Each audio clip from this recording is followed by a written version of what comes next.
So, in this picture, you see the mayor, a Mississippi mayor by the name of Marx, who looks like he is related to Humpty Dumpty, decided to come out and run his mouth and said that, in so many words, he didn't see anything unreasonably done by Chauvin, who murdered George Floyd. I can easily see how you can't see much of anything with that spare tire that sits between that roll that is supposed to be a neck. Because we can't see his neck, he probably can't see his feet. But I bet you if you was to put a platter in front of him, he would see that. Let me go ahead and get into this article. Marx, the mayor of Petal, Mississippi, rejected calls for his resignation after his comments in the wake of George Floyd's death in Minneapolis sparked controversy. The Petal Board of Aldermen on Thursday held a special meeting seeking to persuade Marx to step down, and he refused. "I will never surrender to the mob mentality," said Marx, adding that he and his family had received death threats. "I wonder why."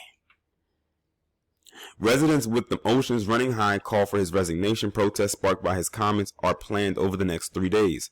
The dispute started Tuesday when Marx tweeted, "Why in the world would anyone choose to become a police officer in our society today?"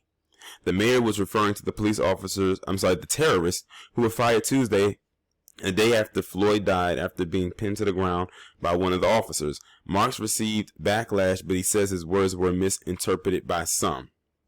Jason A. Darby, another Twitter user, responded by saying, "Would be nice to get a few in there that understand reasonable force when it's needed and don't have reputation." What followed was a response by Marx that ignited criticism on Twitter.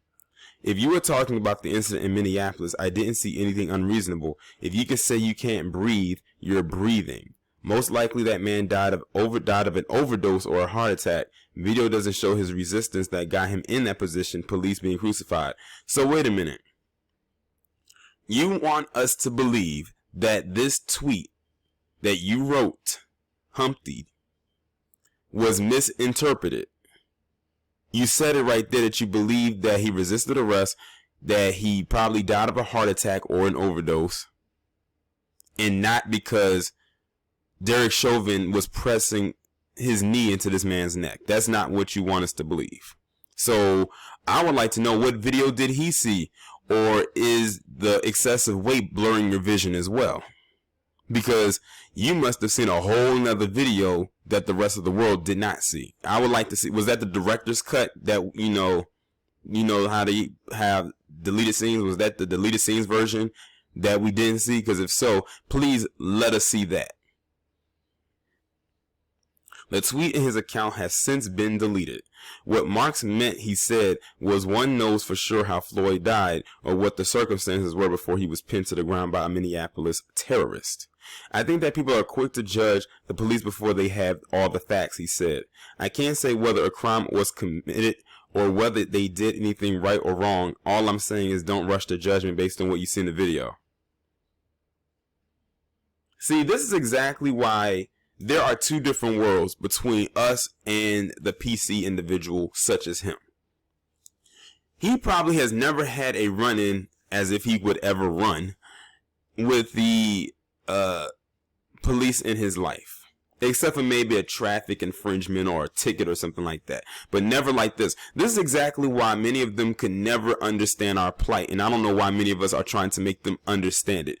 If they've never been in that position before, then they don't get it. Here's the crazy part.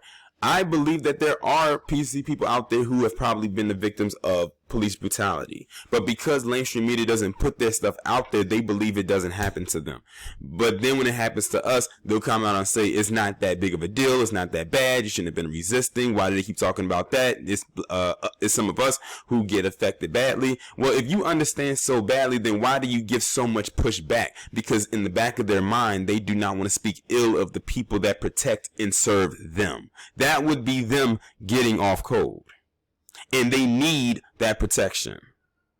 It's almost like they're fighting with their inner self to speak out against the terrorists, because they know they need them at the end of the day. So basically what it's also telling me is that they don't care if they if the terrorists get some of them, as far as they can tell, if they did, then it's something they did wrong, or they're the expendable ones. I have seen so many videos where you've had mainly PC women going back and forth and being combatant with these officers, or shoot, some of the men have been combatant with them, but they have the nerve to try to tell us what to do and try to tell us to comply. That compliancy, when it comes to them, is about as worse, if not more, than so-called equality.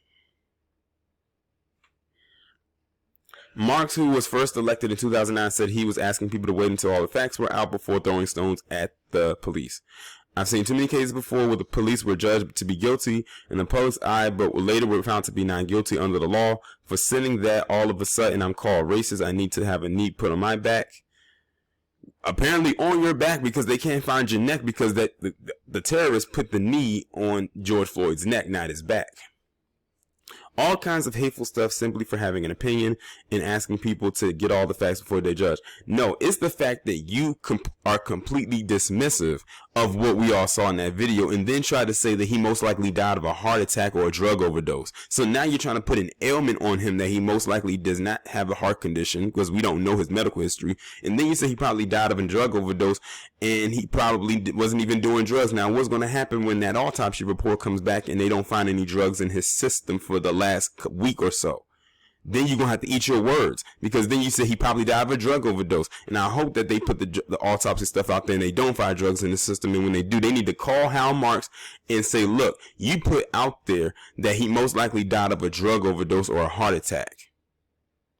Defamation of character of a deceased individual. All of that right there alone should be enough to get him terminated from his position. Bump resigning.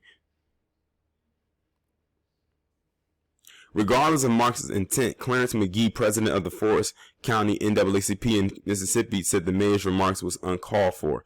To hear that statement made by a mayor or anybody is very troubling.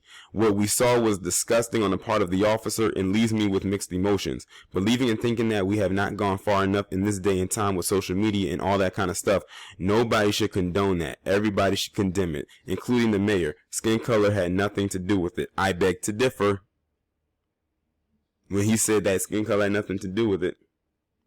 Unless I'm reading that part wrong. This is McGee said the loss of human life should be the most important concern. You're sending a message to people who are barbarian, who are terrorists, and you are saying that it's okay, but it's not okay. That was somebody's son, somebody's father, somebody's brother. The shoe was on the other foot, where we had the same statement to be made.